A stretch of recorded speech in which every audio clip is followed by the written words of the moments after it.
성경 말씀 마태복음 21장 23절로 27절까지 예수께서 성전에 들어가 가르치실새 대제사장들과 백성의 장로들이 나와 이르되 내가 무슨 권위로 이런 일을 하느냐 또 누가 이 권위를 주었느냐.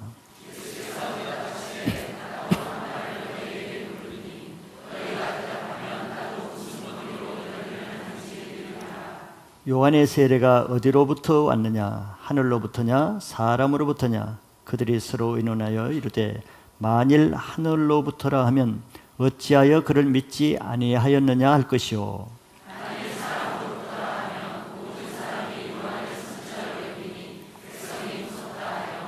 예수께 대답하여 이르되 우리가 알지 못하노라 하니 예수께서 이르시되 나도 무슨 권위로 이런 일을 하는지 너희에게 이르지 아니하리라. 아멘.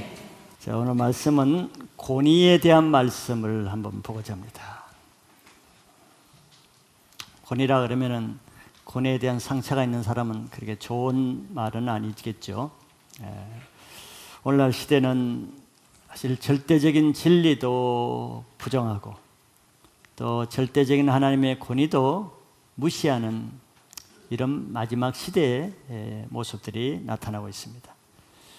가정에서 또 사회에서 또 국가에서 개인 간에 집단 간에 또 계층 간에 서로 충돌이 일어나죠. 이런 충돌은 불과 물이 서로 다른 상극관계인 것처럼 이런 충돌은 서로 다른 데서 일어납니다.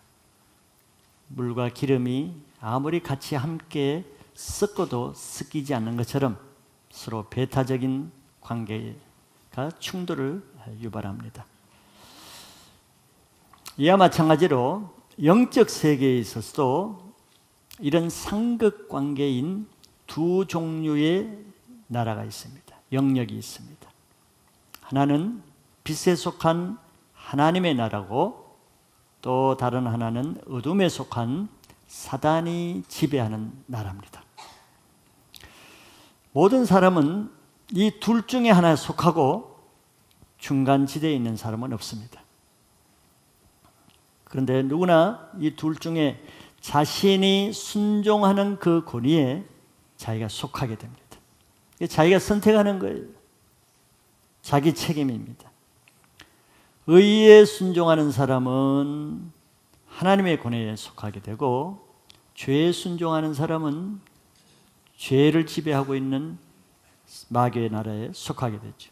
그래서 성경은 죄를 짓는 자는 마귀에게 속하나니 하나님의 아들이 나타나신 것은 이 마귀를 멸하려 하심이라 이렇게 말합니다. 그래서 이 둘은 빛과 어둠이 한순간도 함께 할 수 없듯이 이 둘은 똑같은 사람이지만 심지어는 똑같은 가족이지만서도 더더욱 똑같은 한 교회를 다니고 있음에도 결코 하나가 될 수 없는 상극관계라 할 수 있습니다.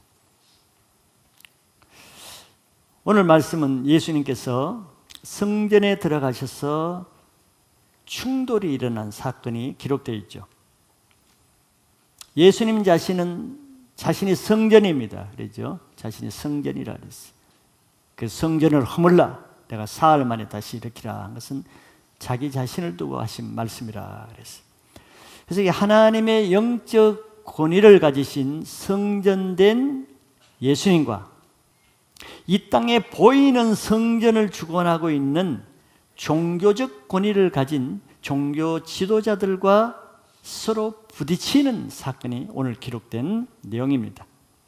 그래서 오늘 이 말씀을 통해서 영적 세계의 이 권위가 어떻게 서로 충돌하고 하나가 되지 못하고 부딪히는가, 또 그 이유는 무엇인가 하는 것을 통해서 우리가 교회생활 또 신앙생활을 하면서 정말 중요한 핵심 포인트인 영적인 원리를 알 수 있기를 바랍니다.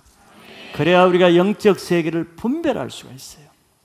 그래서 오늘 말씀을 통해서 여러분들이 영적인 세계 좀 더 분별할 수 있는, 즉 이것이 하나님으로부터 나온 것인지 아니면 이것이 어둠의 사단으로부터 나온 것인지를 분별해야 우리가 속지 않게 신앙생활을 할 수 있습니다. 지난주에 기도의 핵심 요소를 본 것처럼 오늘은 이 영적 권위의 좀 핵심적인 요소를 보고자 할 때 이것이 여러분들의 영성을 더 새롭게 하는 기회가 되시기를 바랍니다. 먼저 권위의 근원, 권위가 어디로부터 주어졌는가? 그런 지금 질문을 하고 있죠. 23절에 보면은 예수님이 성전에 들어가서 가르치실새 대제사장들과 백성의 장로들이 나와 이르되 내가 무슨 권위로 이런 일을 하느냐? 또 누가 이 권위를 주었느냐? 이 권위 문제를 다루고 있습니다. 예수님이 가르치는 곳마다 항상 종교인들이 나왔죠. 왜? 예수님이 잘못을 찾아서 고소할 목적으로 예수님이 가시는 곳에는 항상 종교인들이 따라다녔습니다. 무슨 감시꾼 것처럼 따라다녀요. 그래서 성전에서 예수님 말씀 전할 때도 성전에 있는 대제사장과 장로들이 예수님의 말씀을 듣고 은혜 받으러 나온 게 아닙니다. 예수님의 하시는 일을 책잡아서 따지기 위해서 나왔죠. 그래서 그들이 마침 나와서 이렇게 물은 겁니다. 당신이 무슨 권위로 이런 일을 하고 당신에게 누가 이런 권위를 줬느냐? 권위의 출처를 따지고 물었습니다. 이들이 이제 예수님을 고소할 목적으로 했죠. 그런데 예수님은 지혜의 근본이십니다. 지혜의 근본이신 예수님이 그들에게 한 질문에 역질문을 했죠. 어떻게 역질문을 했습니까? 24절에 보면 나도 한 마디 하겠다 그랬어요. 나도 한 말을 너에게 물으리니 너희가 대답하면은 나도 무슨 권위로 이런 일을 한지 말하겠고 너희가 대답하지 않으면은 나도 대답하지 않겠다는 거죠. 지혜로운 말씀이었습니다. 그래서 무슨 질문을 하셨냐 하면은 세례 요한의 세례가 어디로부터 왔느냐? 하늘로부터냐? 사람으로부터냐? 아주 그들의 치명적인 약점을 찔렀죠. 왜냐하면 그들은 세례 요한의 권위를 인정하지 않거든요. 그들은 세례 요한의 전한 말을 믿지도 않았어요. 예수님 그걸 아시는 거죠.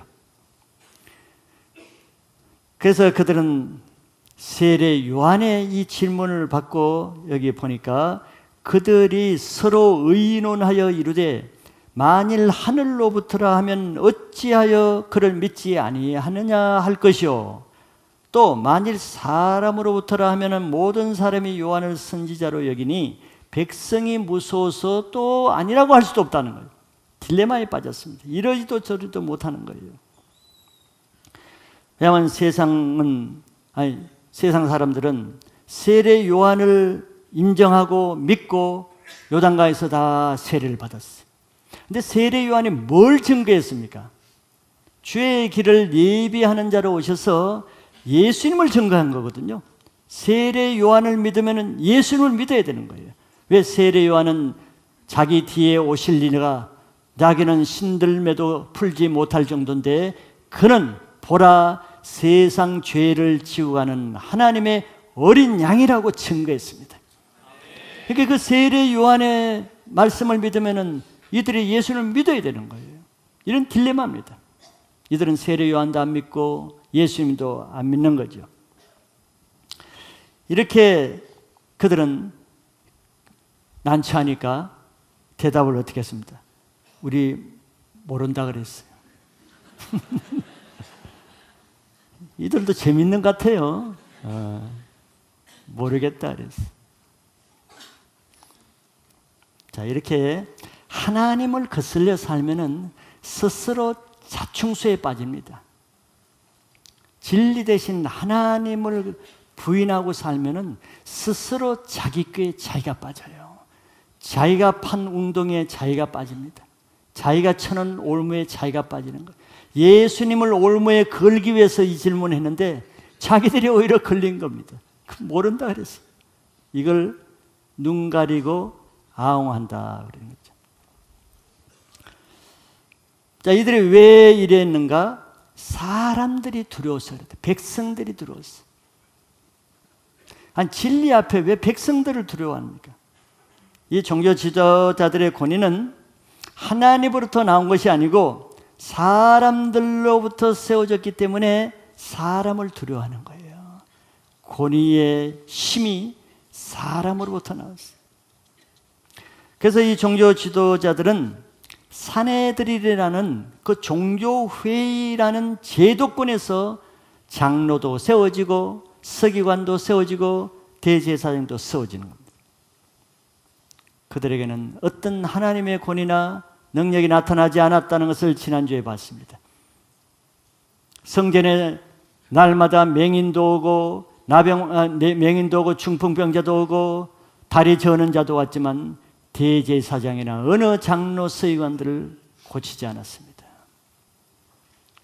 그들은 직분은 대제사장이요 서기관이요 장로라도 하나님이 함께하지 않으면 하나님의 권위는 없어요. 그러나 그들은 사람으로부터는 인정받는 대제사장이요 장로이기 때문에 그들은 사람의 눈에 거슬리는 것을 두려워합니다. 그래서 백성을 두려워해서 모른다 그랬어요.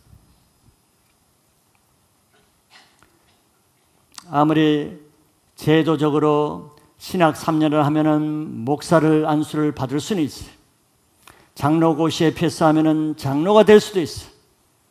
선교사로 보내면 선교사라는 타이틀을 가질 수도 있어요. 권사면 권사, 집사면 집사 권세를 받을 수 있어요. 그러나 그 직분이 곧 하나님의 권위를 주는 것은 아닙니다. 직분을 가지고도 무기력한 직분자가 얼마나 많습니까?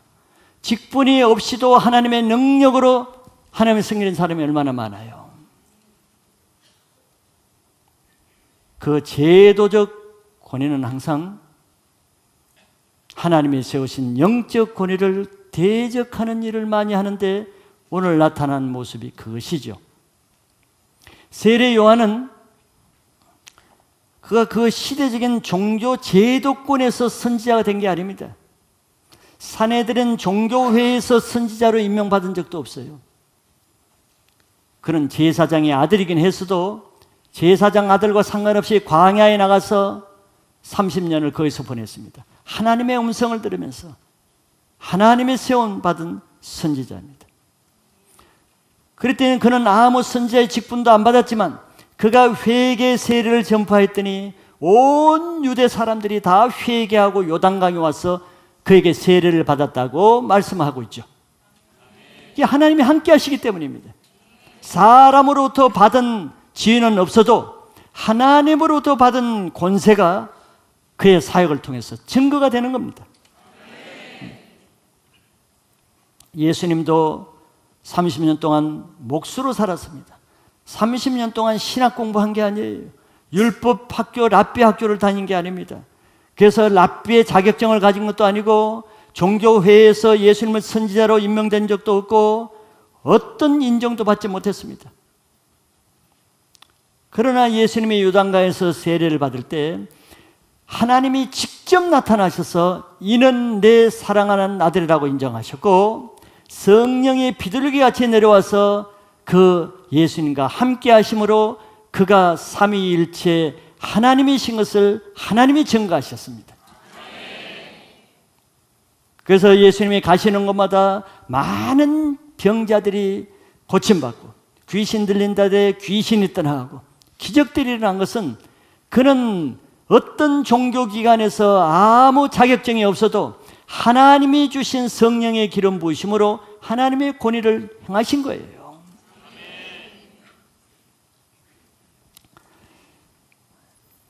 이런 것을 일반 백성들도 다 알았습니다. 백성들도 서기관이나 제사장이나 바리새인들은 물론 지위는 있고 사람들이 인정하는 직분은 있지만서도 그들에게는 하나님의 권위가 없다는 걸 백성들이 다 알았어요. 그리고 예수님은 어떤 공식적인 직함도 없어도 예수님은 하나님의 권위가 있다는 것을 백성들이 알았어요. 백성들이 인정했단 말이에요. 마가복음 1장 22절에 이렇게 기록하고 있습니다. 무사람이 예수님의 교훈에 놀라니 이는 그가 가르치는 것이 권위 있는 자와 같고 서기관들과 같이 아니함일러라. 무사람들이 알았어요.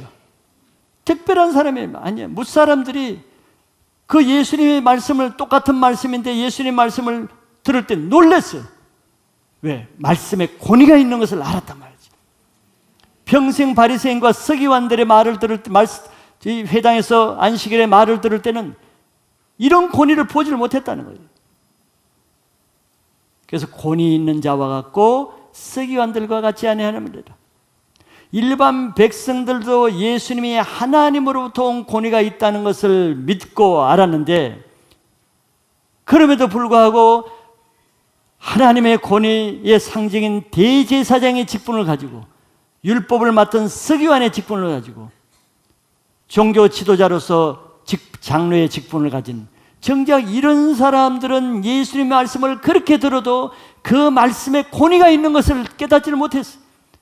예수님이 전하는 말씀에 하나님의 권위를 느끼지도 못했어요.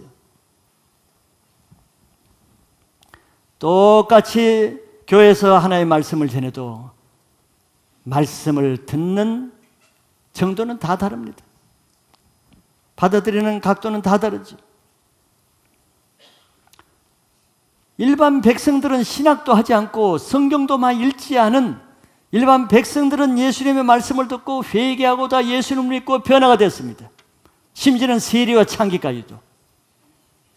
그런데 정작 하나님의 성전을 맡고 율법을 맡은 종교 지도자들은 세례 요한의 말도 믿지 않고 예수님 말씀도 받아들이지 못했어요. 왜 그런가 여러분들 한번 생각해 보세요. 왜 그런가? 그것은 마치 교회 안에 똑같은 하나님의 말씀을 선포할 때 절에 다니다가 교회 처음 온 사람은 말씀을 듣고 변화되고, 세상에 죄만 짓고 온 교회 처음 온 사람은 회개하고 변화되고, 말씀을 듣고 하나님의 말씀인 것을 깨닫고 믿는데, 평생 모태신앙으로 5대 신앙, 3대 신앙으로 날 때부터 모태로 태어나서 교회 안에서 집사되고 장로되고 또는 목회자 되고 선교사 되고 기관장이 되고 뭐가 되고, 그런 사람도 말씀을 못 받아. 앉아서 판단하고 있고. 똑같은 것이죠. 왜 그런 현상이 일어날까? 반대가 돼야 될 텐데, 하나님도 모르고 죄만 짓고 다른 종교에 있던 사람이 어떻게 성경 말씀을 이해하겠어요? 한번 본 적도 없는데. 그런데 그런 사람들은 말씀을 듣고 변화되고 평생 자기 조상들로부터 성경을 외우고 성경 박사가 된 서기관 율법사들은 그 말씀을 들어도 깨닫지도 못하고, 최고의 종교 권한을 가진 대제사장은 말씀을 알아듣지도 못하는 일이 왜 일어나겠어요? IQ 문제입니까? 머리 문제입니까? 지식 문제입니까? 그런 차원이 아니죠. 누가 머리가 더 좋겠어요? 누가 지식이 더 좋겠습니까? 이런 건 바로 이 세상에 속한 문제가 아니라는, 혈과 육에 속한 문제가 아니라 바로 이게 영적인 세계에 속한 문제라는 거예요. 영적인 세계에 속한 문제가 아니라면 어떻게 이런 일이 일어나겠어요? 바로 하나님께 속한 사람은 하나님의 말씀을 듣게 되고, 세상에 속한 사람은 세상의 말을 듣게 됩니다. 그 차이예요. 요한일서 4장 5절 6절에 이런 말씀이 있습니다. 그들은 세상에 속한 거로 세상에 속한 말을 하며 세상이 그들의 말을 듣느니라 그랬어요. 뭐 당연하지 않겠어요? 내가 이 설교단에서 세상 정치 얘기하고 TV에 나오는 뉴스거리, 가십거리, 이슈되는 얘기하면 못 알아들을 사람이 있겠어요? 다 알아듣지. 또 내 개인적인 얘기하고 내 개인적인 생각 나누고 내 개인적인 스토리를 나누면 못 알아듣는 사람이 있겠어요? 또 조는 사람이 있겠습니까? 없죠. 그들은 세상에 속한 거로 세상에 속한 말을 하며 세상이 그들의 말을 듣느라.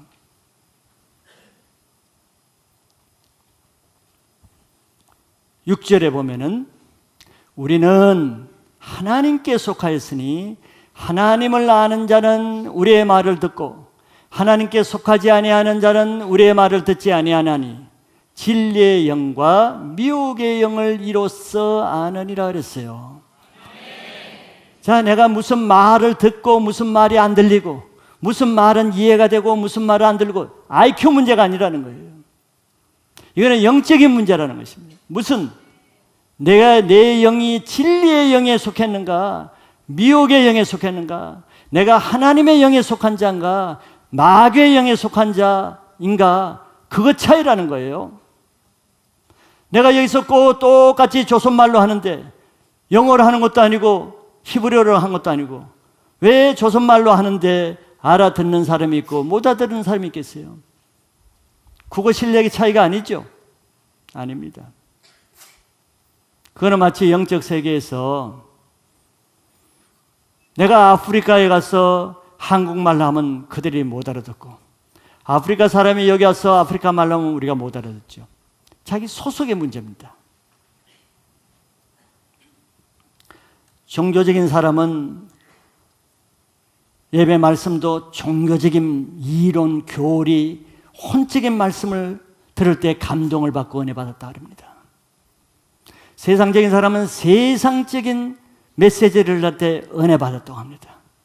인간적인 사람은 인간적으로 가슴을 뭉클게 하고 눈물을 빼고 속을 시원하게 해주는 말씀을 전하면 은혜 받았다고 합니다. 그러나 그들은 그런 데는 다 은혜를 받지만 하나님께 속한 하나님의 영의 말씀을 들을 때는 못 듣습니다. 하나님의 말씀을 들을 때는 대적하고 죽이려 하고 분노를 합니다. 예수님 말씀을 들을 때 종교인들은 항상 돌을 쥐고 예수님을 분노하고 죽이려고 했죠. 스데반이 바리새인들에게 설교할 때 그 성령 충만한 설교를 했는데 바리새인들은 귀를 막고 나중에 이를 갈고 나중에 돌로 쳐서 죽였습니다. 그러나 영에 속한 사람은 오직 영이요 생명이신 예수님의 말씀만 듣습니다. 인간적이고 세상적인 말은 지푸라기 같이 여겨서 듣지를 못해요. 그래서 이 강단에서 누가 설교를 해도 다 은혜 받는 사람이 있습니다. 내가 이 강단에서 정말 말도 안 되는 소리, 성경은 번듯하게 읽어놓고 맨 딴소리하고 인간적인 헛된 소리 해도 다 은혜 못 받는, 은혜 받는 사람이 있습니다. 나가다가 목사님 오늘 말씀은 정말 은혜 받은 소리. 내가 헛된 소리 나면요, 헛된 사람은 그 말에 은혜 받아요. 내가 말 안 되는 설교를 하면요, 말 안 되는 사람은 그런 말에 은혜를 받는다니까. 내가 어떤 말씀이 들리고 어떤 말씀이 안 들리냐는 내가 미혹의 영에 속했는지 진리의 영에 속한지 그걸로 안다니까. 사람들은 그걸 모르고 내가 뭐 말도 안 되는 설교를 하고 나도 다 뭐 인사하러 올 때는 은혜 받았다 하니까 내가 잘하나 보다.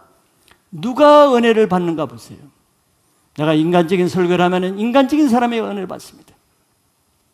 내가 세상적인 설교를 하면 세상적인 사람이 은혜를 받습니다. 그러나 내가 영적인 설교를 해보세요. 세상적인 사람은 욕하고 분노하고 대적하고 판단하고 불평하고 그런 반응을 보이죠. 자신이 어떤 말씀에 은혜를 받고 어떤 말씀이 안 들리고 어떤 말씀은 들리고 그는 내 지식의 문제가 아닙니다. 내 성향의 문제가 아니에요. 오늘 나의 컨디션, 감정 상태가 아닙니다. 나의 영적인 상태죠.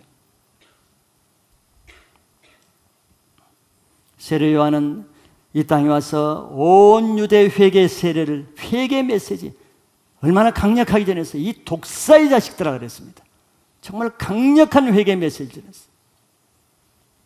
그런 메시지를 받고도 많은 사람은 대적하기보다 회개하는 역사가 일어났어요. 요단강에 사람이 줄을 서서 회개 세례를 받으러 왔어요. 근데 다 은혜를 받는 건 아니에요. 세례 요한은 강력한 말씀을 전했지만서도 유독 이 대제사장과 서기관들과 바리새인들 중에는 한 명도 그 말씀을 들은 사람도 없고 듣지도 못하고 듣지도 않고 회개하지도 않고 세례받지도 않았어요. 모든 백성이 거국적으로 국민적으로 국가적으로 회개할 때도 오직 백성의 종교 지도자라고 하는 대제사장, 서기관, 바리새인들은 아무도 회개하지 않았어요. 놀라운 일이죠. 놀라운 일이.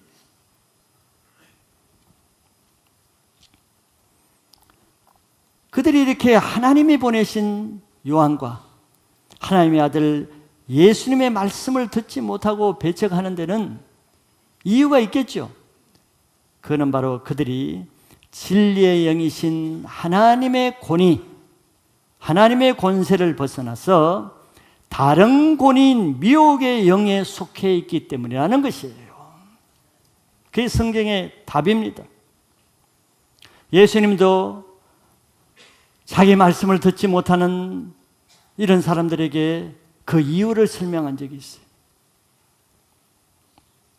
요한복음 8장 43절에서 45절에 이런 말씀을 했습니다. 어찌하여 내 말을 깨닫지 못하느냐? 이는 내 말을 들을 줄 알지 못함이로다 그랬어요.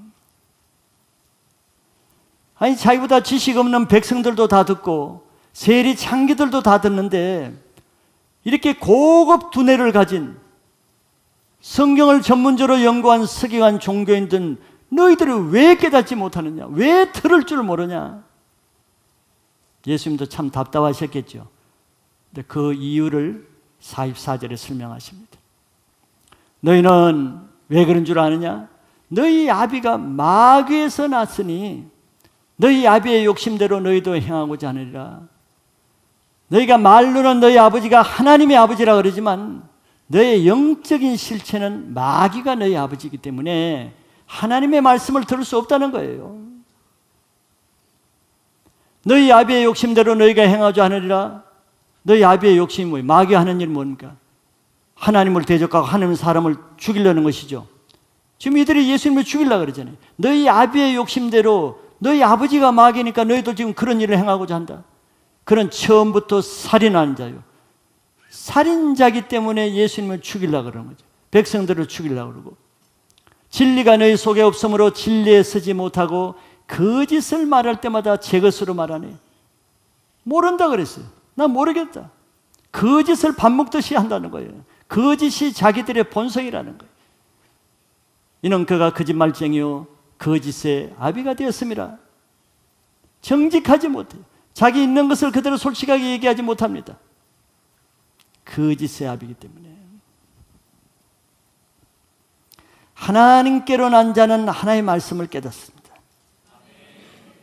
45절에 보면은 내가 진리를 말함으로 너희가 나를 믿지 아니하는도다.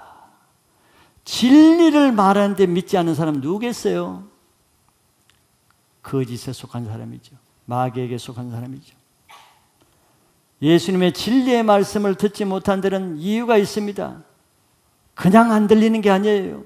남들이 다 안 들리면 내가 문제가 없지만 대부분의 사람이 다 들려서 은혜를 받는데 내가 안 들린다면 그건 내가 문제가 있는 겁니다.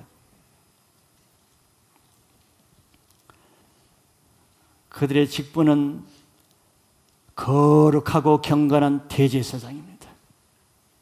백성들의 지도자인 장로입니다. 누가 봐도 하나님의 사람이에요. 누가 봐도 최고의 하나님의 권위를 가진 사람입니다. 겉보기에는, 직분적으로는. 그런데 그 속은 마귀가 있다는 거예요. 그래 우리가 속지요. 마귀는 아까 거짓말장이요 속이는 자입니다. 거룩한 자로 우리를 속이지요. 직분을 통해서.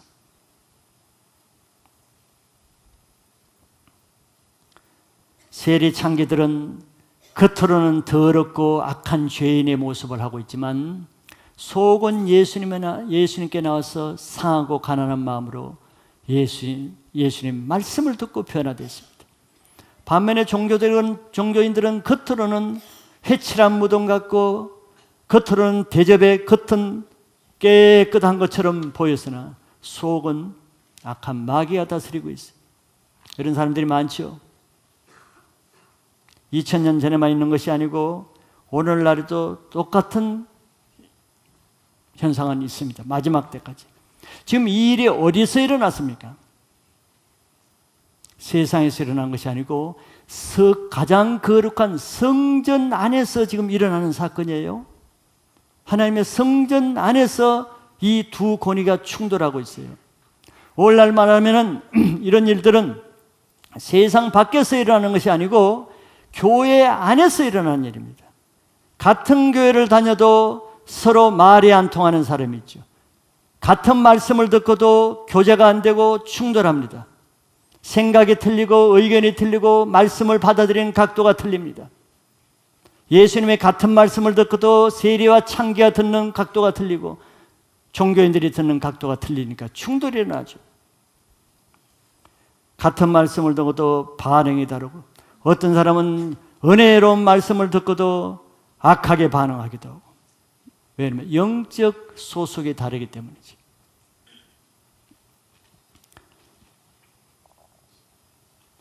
그들은 하나님의 성전 안에 있으면서도 좋은 종교적인 직분을 가지고 있어도 영적으로는 하나님께 속하지 못했어요.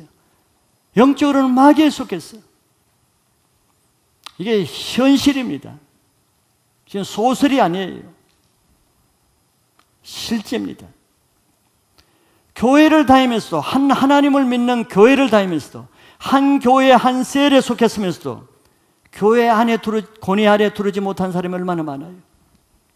같은 교회를 다니는데 같은 말씀을 듣고도 교회 권위에 두르지 못하는 것은 교회 밖에 다른 권위와 연결되기 때문에 그렇습니다. 다른 권위에 속해 있는 거예요. 대제사장은 명분적으로는 하나님의 권위에 속했지만 그들의 영적인 실제 권위는 하나님 밖 마귀의 권위에 속해 있기 때문에 그런 현상이 나타나는 거죠. 성경은 우리가 죄를 지으면 마귀에 속한다 그랬어요. 마귀에 속하는 것은 특별한 과정이 필요한 게 아닙니다. 죄를 지으면 내가 마귀에게 속하게 돼요. 그렇다면 하나님의 영적 권위, 교회 안에 있으면서도 하나님의 영적 권위에 두르지 못하는 것은 그가 남들 모르게 겉으로는 거룩한 모습을 하고 속으로 죄를 짓고 있다는 것을 나타내는 거예요. 속으로 죄를 지으면 겉으로는 장로, 집사, 목사, 선교사의 직분을 가져도 죄를 지으면 속으로는 내 영이 마귀에게 속하기 때문에 그렇습니다. 그러니 그들이 교회 안에 영적 권위에 들어올 수 있겠어요? 성전된 예수님의 권위에 들어올 수 있겠습니까? 대적하죠. 못 들어오죠. 서로 충돌합니다. 그래서 성전 안에서 지금 두 권위가 충돌하고 있어요. 하나님의 거룩한 성전 안에서 하나님의 권위를 가진 예수님과 세상의 종교적인 직분을 가진 직분자가 충돌해. 충돌하면 안 되지 않습니까? 충돌할 이유가 없잖아요. 같은 하나님의 성결인데 직분으로 보면 충돌하면 안 돼요. 대제사장과 왜 대제사장 대신 예수님이 충돌해야 돼요? 직분으로는 충돌이 안 될 것 같은데 실제로 충돌하는 것은 직분이 아니라 그 속에 있는 영적 실체가 충돌하는 것입니다. 같은 교회를 다니면서 같은 말씀을 듣고 같은 세일에서 있는데 왜 충돌할 이유가 뭐가 있겠어요? 영이 다르기 때문에 충돌하는 거죠. 요한복음 3장 19절에 이렇게 말씀하고 있습니다. 그 정죄는 이것이니 곧 빛이 세상에 왔을 때 사람들이 자기 행위가 악함으로 빛보다 어둠을 더 사랑한 것이라. 빛은 예수님입니다. 빛 대신 예수님이 이 세상에 왔는데 왜 예수님을 사랑하지 못하고 배척하겠습니까? 이상하잖아요. 하나님의 아들, 하나님을 믿는 대제사장 종교인들이 하나님의 아들인 예수님의 빛으로 왔는데 왜 배척해? 왜 사랑하지 못합니까? 그 이유를 설명해놨죠. 사람들이 자기 행위가 악함으로, 자기 행위가 악하다는 건 뭐예요? 사람이 속으로 죄를 짓기 때문이란 말이에요. 죄를 지으면 빛보다 어둠을 더 사랑한 것이라 그랬어요. 내가 죄를 짓는데 하나님의 사랑이 느껴집니까? 내가 죄를 짓는데 예수님이 믿어져요? 내가 지금 죄를 짓고 예배를 드리고 있는데 말씀이 들립니까? 말씀이 대적되고 화가 나고 분노가 생기죠. 그래서 바리새인들은 예수님 말씀 들을 때마다 화를 냈잖아요. 분노를 냈잖아요. 죄를 짓고 있는데 예수님 말씀이 들릴 리가 없죠. 빛보다는 어둠을 사랑하기 때문에 죄를 사랑하는 거예요. 20절에 악을 행하는 자마다 빛을 미워하여 빛으로 오지 아니하냐니 이는 그 행위가 드러날까 하며. 빛의 성질은 감추어졌던 것을 드러내는 역할을 하지요. 깜깜한 방에 광 같은데 어둠은 감추는 역할을 하잖아요. 그런데 빛이 있으면 다 드러나죠. 과거에 내가 죄를 짓고 엉망진창으로 살던 사람이 빛 대신 예수님을 믿고 회개하고 나면 어떻게, 그동안은 남이 내 죄를 알까봐 숨기고 피해 다니고 하던 사람이 이제는 반대로 내 안에 있는 것을 드러내잖아. 내가 과거에 이런 술을 마시고 이런 죄를 짓고 드러내잖아요. 빛 가운데 빛으로 나온단 말이지. 근데 어둠이 아직도 빛에 나오지 못하는 어둠에 있는 사람은 어떻게든지 감추려고 그래. 왜? 그의 행위가 드러날까 봐. 빛을 미워해. 왜? 빛은 자기 감춘 것을 드러내려고 하니까. 왜 말씀을 들으면 분노하겠습니까? 말씀이 자기를 찌르거든. 말씀이 자기를 두고 하는 것 같거든. 말씀이 자기 죄를 막 지적하거든. 그게 말씀을 미워하죠. 감추려 하는데 말씀이 못 감추게 자꾸 드러내니까. 그러니까 같은 공동체에 못 나오죠. 같은 교회에 있지만 같은 교회 영권에 들어오지 못하는 거예요. 들어오면 자기가 드러내, 자기 허점, 약점, 죄가 드러나니까. 자기 죄를 감추기 위해서 적극적으로는 늘 남의 죄 판단하고 정죄하고 남 공격하는 거예요. 그래야 자기 죄가 타치 안 받으니까. 그러니까 그 사람도 늘 비판적이고 부정적이고 날카롭고 남의 죄에 매여 있어요. 21절에 진리를 따르는 자는 빛으로 오나니 이는 그 행위가 하나님 안에서 행한 것임을 나타내려 함이라 하시되. 진리에 속한 사람은 늘 빛으로 갑니다. 자기 있는 것을 빛에 나타나기 위해서. 이걸 우리는 간정이라고 하는데, 하나님이 나에게 이런 어둠을 이렇게 치유해 줬다. 근데 아직 치유받지 못한 사람은 감추려고 그러죠. 부끄럽고 괴로우니까. 그거를 남을 공격하는 거예요. 예수님에 의해서 그동안 아무도 감히 바리새인과 대제사장의 죄를 지적하고 드러낸 사람은 아무도 없어요. 드러냈다간 살아남지 못하니까. 그래서 그동안에는 예수님이 오시기 전까지, 세례요한이 오기 전까지는 모든 바리새인, 서기관, 장로, 대제사장은 백성들로부터 존경을 받고 거룩하고 경건한 하나님의 종으로 대접을 받았어요. 그런데 하루아침에 그냥 털옷을 입고 나온 시커먼 사람이 나타나서 독사의 자식들이라고 그러고, 저 촌 나사렛에서 온 어떤 이 목수의 아들이 와서 회칠한 무덤이라 그러고, 이 자기 죄를 드러내 얼마나 괴롭겠어요. 그러니까 그를 죽이려는 거죠. 왜? 마귀는 살인자이기 때문에. 그래서 이 세상은 이렇게 빛과 어두운 간에는 영적 싸움이 있습니다. 전투가 있는 거예요. 있을 수밖에 없고. 늘 하나님께 속한 자와 마귀에게 속한 자는 항상 우리 가운데 충돌이 있습니다. 여러분들 가족이면 가정 안에서 같은 가족이라도 혈과 육으로는 부모요, 형제요, 자식 관계지만서도 영은 틀리는 것이거든요. 에서와 야곱이 틀리듯이 같은 형제라도 다릅니다. 그래서 같은 가족 안에서도 영적인 싸움이 일어나죠. 같은 교회 안에서도 같은 교인인데도 싸움이 일어납니다. 인간적으로는 싸울 리가 없죠.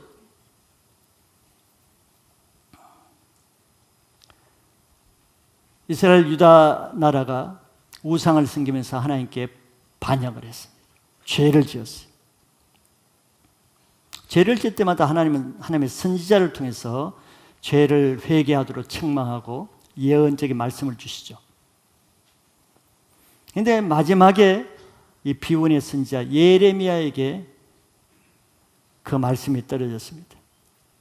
하나님은 우상을 섬기고 하나님을 버리는 그 유다 백성들에게 바벨론의 포로가 되게 하시는 거예요. 그런데 이런 책망, 회개, 심판의 메시지를 전한다는 것은 참 괴롭습니다. 그렇죠? 축복, 사랑, 위로, 치유 이런 메시지 전하면 얼마나 좋아. 그런데 예레미야에게는 백성들에게 바벨론에 항복하라는 메시지를 전하는 거예요. 항복하면 그래도 산다. 이건 정말 굴욕적이죠. 하나님의 백성이 하나님 믿지 않는 이방 민족에 항복한다. 이건 하나님의 뜻이 아닌 것 같잖아요. 어떻게 그럴 수가 있어요? 그러나 그럴 수가 있죠. 왜? 죄를 지었기 때문에. 죄의 심판으로. 그래서 예레미야는 그 상징으로 목에 나무 멍에를 메고 백성들 앞에 나가서, 멍에는 굴욕, 포로가 된다는 상징이거든요. 그래서 나무 멍에를 나고 백성들에게, 여러분들 하나님이 여러분들 죄로 심판하기 위해서 바벨론에 항복하라고 합니다. 항복하면 산다고 합니다. 백성들이 이 예레미야를 누가 좋아하겠어요? 다 돌로 치려고 합니다. 그런데 그 타이밍에 그 백성들의 심정을 노리는 거짓 선지자 하나니아라는 선지자가 있어요. 그는 예레미야에게 와서 그 나무 멍에를 목에서 빼가지고 그냥 부러뜨려 버렸어요. 어디 누가 어느 하나님이 너에게 그런 말을 전하느냐. 그래서 백성들에게는 절대 우리 유다는 바벨론에 망하지 않습니다. 평화의 메시지를 전했어요. 백성들이 얼마나 좋아하겠어요. 예레미야는 심판의 메시지를 전했는데 하나니아는 평화의 메시지를 전하니까 온 백성들이 다 하나님의 편이겠죠. 거짓 예언을 전한 겁니다. 하나니아는 1년 만에 죽었어요. 하나님의 심판으로.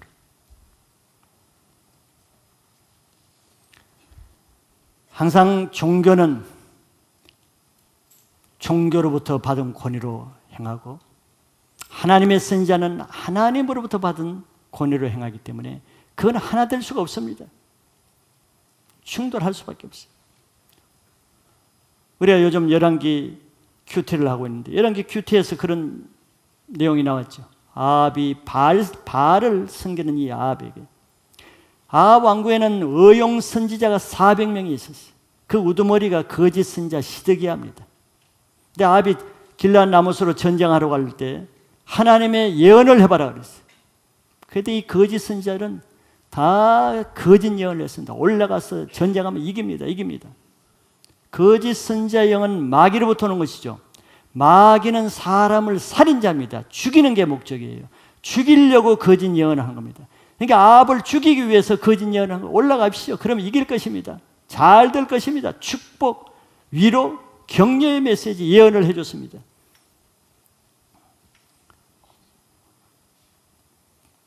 그런데 하나님의 선지자 미가야는 잘해보세요. 잘 올라가서 이기세요. 빈정거렸습니다.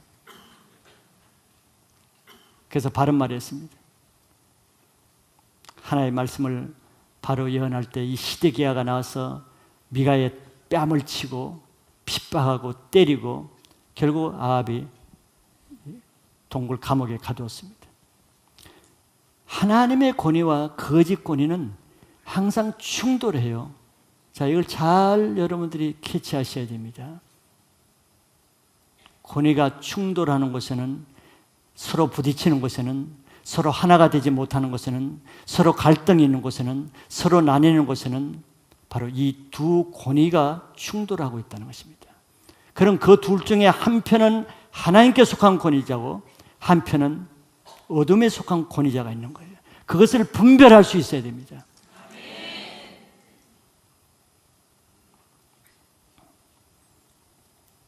우리가 어떤 사건이 일어나면은 교회에서도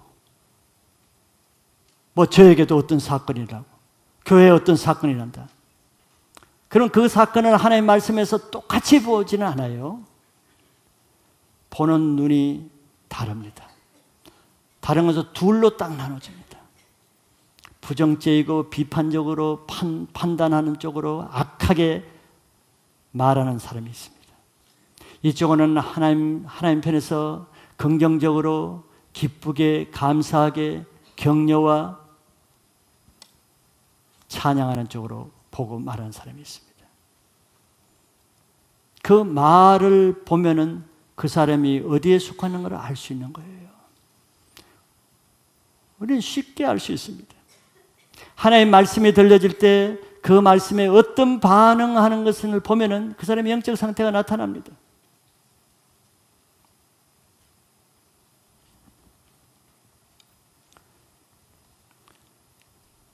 세례 요한은 이 땅에 와서 부도덕한 헤롯 왕의 죄를 지적하다가 헤롯 왕과 충돌돼서 순교당했습니다. 예수님도 이 땅에 와서 타락한 제사장 종교인들의 죄를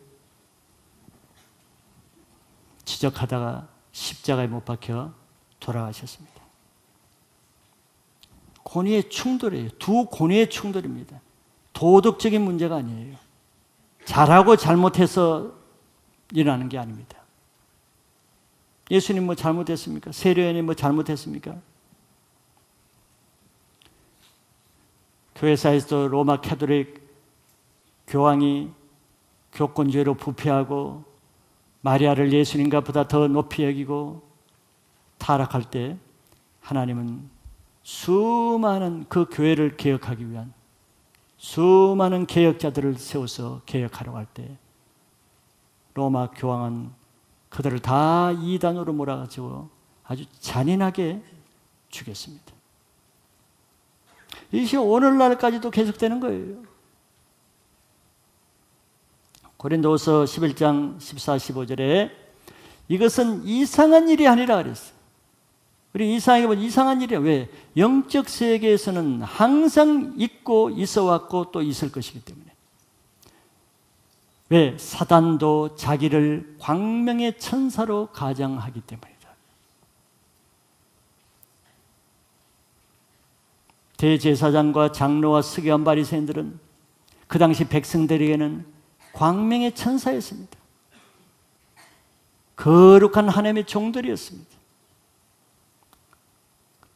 사람들은 다 그렇게 봤지만 예수님은 영적인 눈으로 그들이 마귀의 자식이라는 걸 봤죠. 아무도 그렇게 볼 수 있는 사람이 없었습니다. 15절에 그러므로 사탄의 일꾼들도 자기를 의의 일꾼으로 가장하는 것이 또한 대단한 일이 아니니라. 그들의 마지막은 그 행위대로 되리라.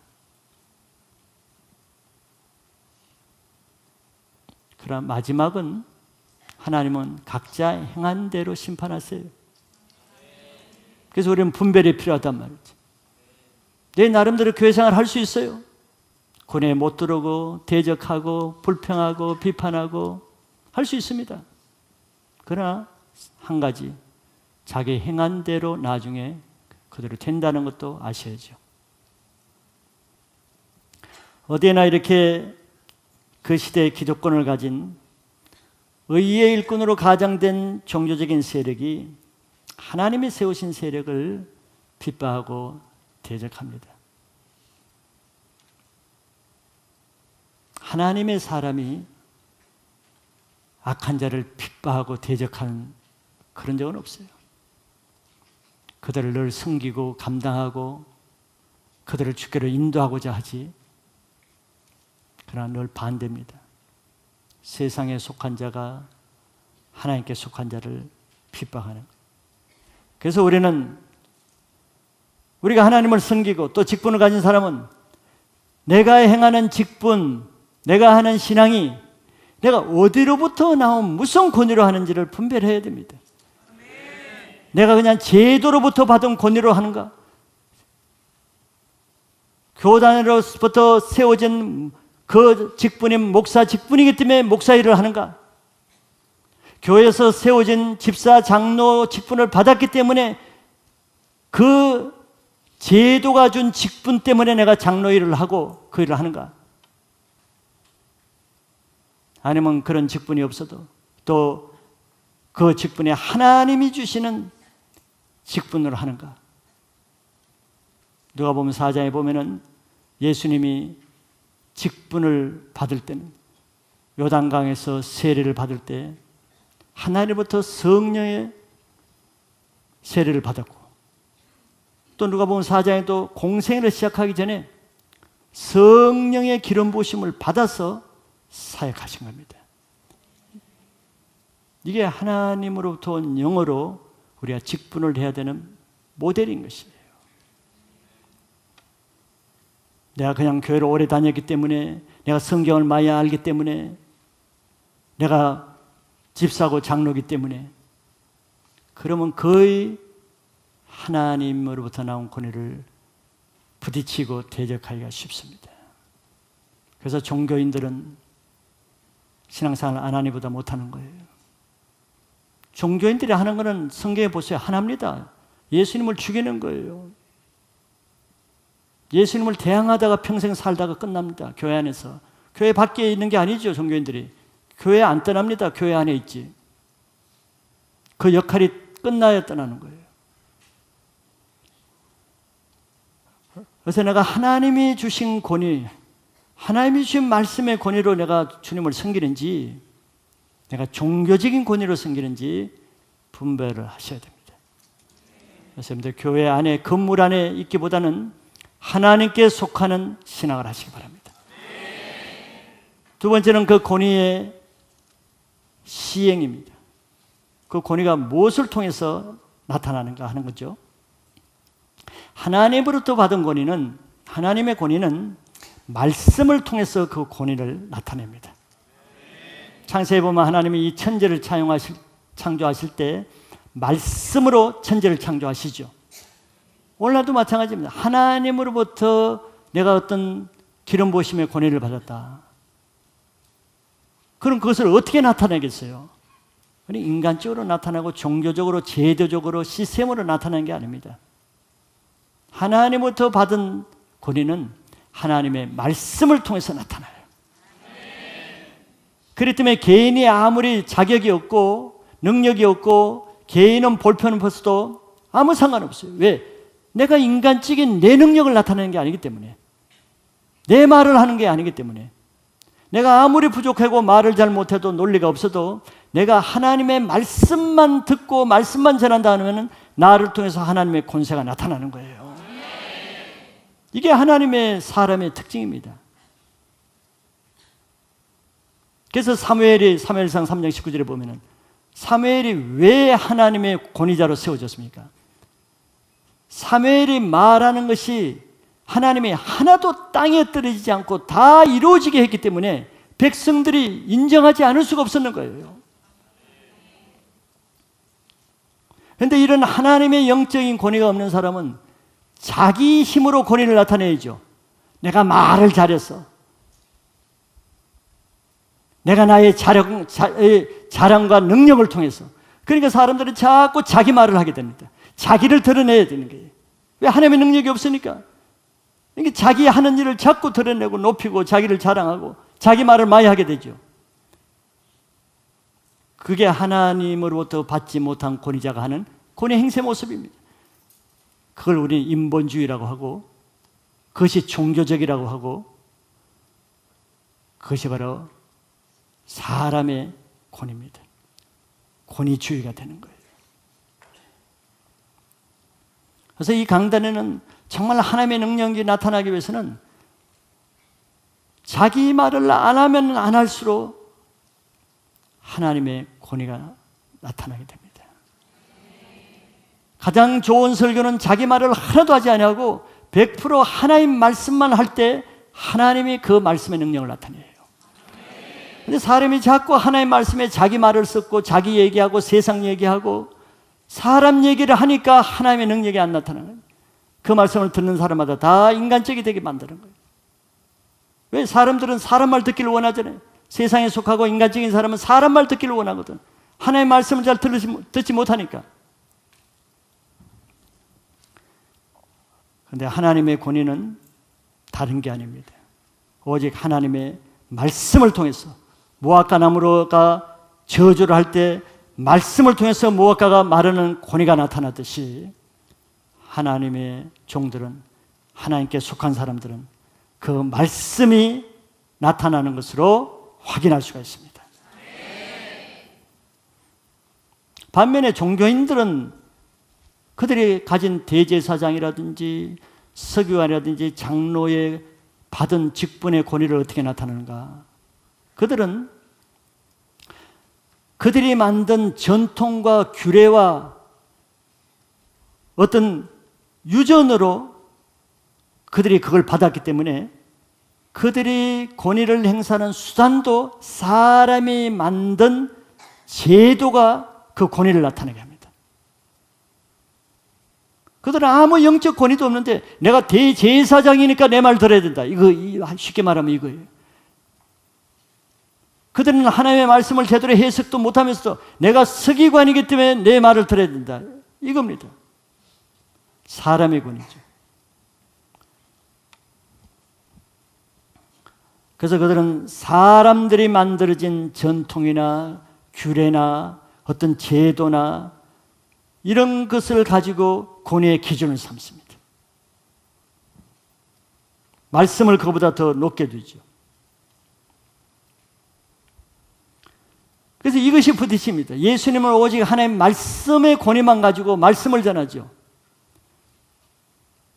또 그렇게 사역해요. 예를 들어서 안식일에 예수님이 회당에서 말씀도 전하시고 한 손 마른 자를 병자를 고칩니다. 그런데 이것 때문에 예수님이 죽이려고 그러는 거예요. 왜 죽이려고 그럽니까?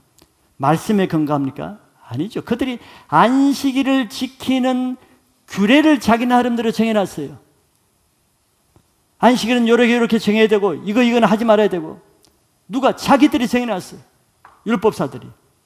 그래서 예수님이 안식일에 병 고치는 건 왜 문제가 되느냐?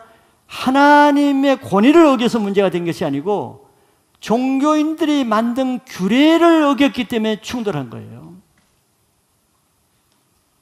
예수님이 제자들과 함께 식사할 때 손 씻지 않고 밥 먹는 것 때문에 또 시비를 걸었어요. 아니 남이 손 씻든 말든 가만두면 될 텐데 자기는 손 잘 씻으면 되지. 왜 걸립니까? 자기들이 만든 전통 규례를 만들었어요. 밥 먹기 전에는 손 씻어야 된다. 성경에 하나님이 말한 것이 아니에요. 하나님이신 예수님이 지금 하고 계시는데 이것 때문에 걸리는 겁니다. 귀신 쫓아내는 것으로 인해서 귀신 들렸다고 얘기해요. 왜? 그들이 만든 귀신에 대한 교리 때문에 그렇습니다. 귀신은 없다, 귀신은 쫓아내면 하는데 뭐 이런 규례 때문에 예수님이 귀신 쫓아낼 때마다 문제를 삼는 거예요. 이게 그들의 권위입니다. 오늘날도 교회 종교인들이 하는 걸 보세요. 뭐 말씀 가지고 판단하고 비판하고 뭐 이렇게 다닙니까? 아니에요. 자기가 지금까지 한 오래된 교회 전통을 많이 알고 있어. 교회 생활을 많이 했으니까. 교회 규례를 많이 알고 있어요. 하나님이 정한 게 아니에요. 사람이 정한 거예요. 그거에 어긋난다는 거예요. 다른 교회는 이렇게 하고 전에 교회는 이렇게 하고 저 교회는 이렇게 하는데 전부 다 자기 규례를 가지고 판단하고 있어요. 부딪힐 수밖에 없어요. 그들은 말씀의 권위가 없어요.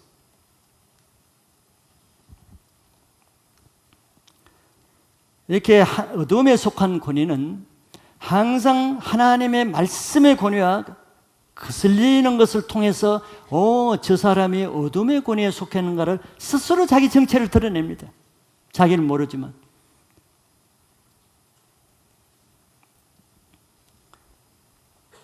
갈라디아서 4장 29절 30절에 보면은 그러나 그때 육체를 따라난 자가 성령을 따라난 자를 박해한 것 같이 이제도 그라도다 했어요. 이게 영적인 원리입니다. 항상 핍박하는 쪽은 성령 충만한 사람이 종교인을 핍박하는 일은 별로 없어요. 항상 인간적인 사람, 종교적인 사람, 육체를 따라난 자가 하나님을 따라난 성령을 따라난 자를 박해하는 거예요. 그래 늘 판단하고 비판하고 비평하는 사람 보세요. 인간적인 사람, 종교적인 사람이지. 100%. 지금도 그렇다는 거예요. 30절 그 사람들을 어떻게 하라고 그랬어요? 그러나 성경이 무엇을 말하느냐? 여종과 그 아들을 내쫓으라 그랬어요. 여종의 아들이 자유 있는 여자 아들과 더불어 유업을 얻지 못하리라 하니라. 그런 사람은 하나님의 유업에 동참할 수가 없어요. 내쫓아야 돼. 악인이 의인의 회중에 들 수가 없어요. 바람에 날리는 겨처럼 떨어져 나가게 됩니다. 교회는 이 땅에 하나님의 권위가 시행되는 유일한 영적인 장소입니다. 그래서 이 교회의 머리는 예수님이세요. 그렇기 때문에 예수님이 머리로 있는 교회는 음부의 권세가 이기지 못합니다. 저 악한 영 사단이 견딜 수 없어요. 견딜 수 없으니까 나타나는 현상이 뭐예요? 그런 사람들이 불평하고 괴로워하고 말씀 들을 때 몸을 뒤틀리고 하품하고 졸리고 반항하고 대적하고 괴로우니까 여기는 음부의 권세가 있을 곳이 못 되니까 그런 사람은 괴로운 것입니다. 지옥입니다. 교회가. 그래서 교회가 강력한 성령의 기름 부으심과 빛이 강하게 역사하면은 어둠의 세력이 있을 곳이 없잖아요. 그러니까 여기저기 숨는단 말이죠. 우리가 여름 수련을 하면은 많은 사람들이 말씀으로 변화받습니다. 우리가 뭐 딴 거 합니까? 말씀 보고 기도하는 것 뿐인데 말씀 듣고 변화되고 회개하고 새 사람 되고 죄가 끊어지고 뭐 많은 역사가 일어나죠. 강력한 성령의 역사이기 때문에 빛이 비추기 때문에. 그런데 그런 성령의 역사가 강하면 반대편에서는 어둠에 있는 사람들은 너무 괴로운 것이죠. 수련회가 괴롭습니다. 2박 3일 동안 괴로워서 견딜 수가 없어요. 그래서 중간에 뛰쳐나가는 사람도 있습니다. 2박 3일 하니까 다행이지 5박 6일 하면요 그 사람들은 완전히 녹초가지고 죽습니다. 2박 3일 하는 게 은혜예요. 그 사람들에게는. 충돌되거든. 성령이 역사하는 것과 어둠은 서로 충돌돼요. 그래서 수련회가 끝나면 새롭게 변화되는 사람이 있는 반면에 수련회가 끝나면 새롭게 어려워지는 사람도 있어요. 그래서 수련회가 끝나면 더 굳게 일꾼으로 서는 사람이 있고 어떤 사람은 떠나는 사람이 있습니다. 강력한 성령 앞에서는 다 자기 속한 소속 정체가 드러나는 거예요. 요한일서 2장 18, 19절에 이렇게 말씀합니다. 아이들아, 지금은 마지막 때라. 적그리스도가 오리라 한 말을 너희가 들은 것과 같이 지금도 많은 적그리스도가 일어났으니 그러므로 우리가 마지막 때인 줄 아느니라. 마지막 때는 많은 적그리스도. 적그리스도라는 게 뭡니까? 그리스도를 대적하는 거예요. 예수님을 대적하고 교회 안에서도 늘 예수님 대적하고 하나님 대적하고 교회 대적하는 자가 마지막 때는 많이 일어난다는 거예요. 많이 일어나요. 19절에 그들이 우리에게서 나갔으나 우리에게 속하지 아니하였나니 만일 우리에게 속하였더라면 우리와 함께 거하였으려니와 그들이 나간 것은 다 우리에게 속하지 아니함을 나타내려 함이니라 그랬어요. 그들이 결국은 자기 역할이 끝나면 나가게 돼 있어요. 왜? 빛과 어둠은 같이 할 수가 없어요. 우리에게 속하지 않았다 그랬어요. 그러니까 한 교회에서도 그 교회 권위에 못 들어오는 거예요. 한 셀에서 셀의 권위에 못 들어옵니다. 늘 밖으로 돌죠. 권위를 부딪힙니다. 충돌합니다. 결국은 자기 역할이 끝나면 떠나갑니다. 그거는 우리에게 속하지 아니한 것을 자기가 나타내는 겁니다. 그래서 우리는 교회 건물 안에 있는 것이 아니라 영적으로 예수 그리스도 안에 있어야 됩니다. 예수 그리스도 안에 있기 위해서는 예수님의 말씀을 들어야 되는 거예요. 무슨 말씀을 듣느냐가 내가 속하는 겁니다. 무슨 말씀에 순종하느냐, 그 순종하는 말씀에 내가 종이 되는 거예요. 하나님께 속한 자는 요한일서 7장에 보면은 빛에 속한 사람은 빛끼리 서로 사귐이 있다. 교통이 된단 말이에요. 펠로십, 교제가 돼요. 통하죠. 빛에, 쉽게 말하면 은혜 있는 사람은 은혜 받은 사람끼리 깊이 통하죠. 은혜 없는 사람과 은혜 있는 사람은 서로 안 통하죠. 말이 안 통해요. 그 다음에 은혜 없는 사람과 은혜 없는 사람은 더 잘 통해요. 밤새도록 불평이 끊이지 않습니다. 굉장히 잘 통해요. 같은 영이기 때문에 그렇습니다. 결국 빛에 속하지 않는 사람은 어둠을 찾아 자기 소속으로 돌아가게 되는 겁니다. 떠나게 되는 거예요. 그래서 여러분 마지막까지 주님이 오실 때까지 교회 건물이 아니라 교회 영적 빛의 공동체 안에 남아 있어야 됩니다. 그것은 바로 빛의 사귐이 있어야 돼요. 교제가 되는 것이 공동체에 남아 있다는 증거입니다. 그것이. 교제가 안 되면 대제사장처럼 몸은 남아 있는데 영은 남아 있지 않는 거예요. 안 통하잖아요. 안 통하는 특징이 늘 다른 말을 한단 말이에요. 비판적이고 불평하고 원망하고. 그러니 교회 안에 이 빛의 말씀을 듣을 때 얼마나 괴롭겠어요. 예배가 괴롭죠. 괴롭습니다. 고통인 것이죠. 예수님 말씀을 전할 때 서기관 바리새인들이 그 자리에 있지만 얼마나 괴로웠으면 늘 돌로 쳐 죽이려고 그랬겠어요. 죽이려고 할 만큼 속에 분노가 일어나는 거예요. 너무 괴롭기 때문에.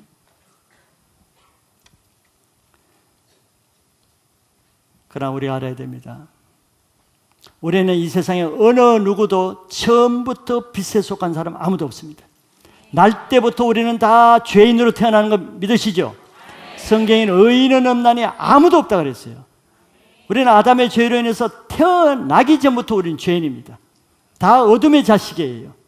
우리는 다 마귀에 속한 자입니다. 왜? 죄를 지으면 마귀에 속하니까. 우리도 다, 저도 그렇고 다 우리는 죄인이었습니다. 어둠의 자식이었어요. 그러나 하나님의 은혜로 교회로 불러주신 것은 교회에 있는 동안에 하나님의 말씀을 듣고 회개해서 예수를 믿으면은 어둠의 자녀에서 빛의 자녀로 옮겨주시는 겁니다. 이걸 은혜라고 하는 거죠. 우리가 교회에 있는 목적은 바로 이것을 위해서요. 아직은 내가 예수를 안 믿어도 교회에 머물러 있게 한 것은 이제 예수를 믿고 어둠에서 빛으로 옮겨길 은혜의 기회를 주시는 것입니다. 그 은혜의 때가 무한정이 있지는 않아요. 왜? 사단이 꼬여내서 교회 밖으로 데려나가기 때문에 교회 밖으로 데려나가기 전에 아직 머물러 있을 동안에 예수를 믿어야 되는 겁니다. 그러려면 겸손하게 자기 죄를 인정하고 말씀에 굴복하고 회개하고 통회하고 예수 앞에 나오면은 주님은 모든 죄를 용서해 주시고 새로운 인생을 주십니다. 우리 여기 계신 분들 다 그런 사람 아니에요? 처음부터 우리가 의로운 사람 어디 있습니까? 억만가지 죄를 가진 우리가 한 번 예수를 믿었더니 어둠의 생활을 끊고 빛의 자녀가 된 우리 다 간증입니다. 아직도 그러나 어둠에 있는 사람들, 이 말씀은 그런 사람들을 위해서 한 번 더 기회를 주시는 겁니다. 이제는 어둠의 일을 거치고 빛 가운데로 나올 때입니다. 어둠을 떠나야 됩니다. 어둠에 있는 자들은 어둠에 있는 자들과 연결되어 있습니다. 그래서 빛의 공동체에 못 들어오는 거예요. 그걸 끊어야 됩니다. 그것이 그 사람들의 후원 세력이에요. 에베소 5장 7절 8절에 이런 말씀이 있습니다. 그러므로 그들과 함께하는 자가 되지 말라 그랬어요. 이제는 그들과 함께하는 자가 되지 않아야 됩니다. 새롭게 살기 위해서는 이전의 어둠의 세력을 끊어야 되는 거예요. 그리고 8절에 너희가 전에는 어둠이더니 이제는 주 안에서 빛이라 빛의 자녀들처럼 행하라 그랬습니다. 이게 우리의 소망이요 목표입니다. 하나님은 이미 죄사함을 준 과거의 죄는 묻지 않습니다. 왜? 예수님은 의인을 부르러 온 것이 아니라 죄인을 불러 회개시켜 구원하기 위해서 오셨기 때문에. 여러분들 죄인 되어서 교회에 온 것은 은혜입니다.